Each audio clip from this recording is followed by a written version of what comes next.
রাধে রাধে বন্ধুরা, তোমরা সবাই কেমন আছো? আশা করছি তোমরা সবাই ভালো আছো। আমিও ভালো আছি। সীমা কুকিং চ্যানেলে তোমাদের সবাইকে স্বাগতম। আজকে আমি বানাচ্ছি হচ্ছে আলুর ছেচকি। তেল দিয়ে দিলাম, পেঁয়াজ কুচি,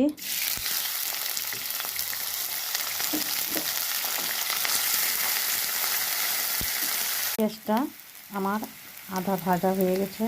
দিয়ে দিচ্ছি কালো জিরে,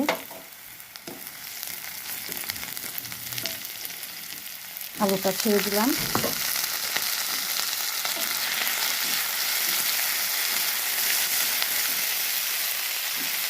স্বাদ মতো লঙ্কা, স্বাদ মতো লবণ, হলুদ দিয়ে ভালোভাবে নেড়ে চেড়ে। দেখো বন্ধুরা, আমার আলুর ছেচকি রেডি। তোমরা এইভাবে কে কে বানাও আমাকে অবশ্যই কমেন্ট শেয়ার করবে। আর যদি ভালো লাগে তাহলে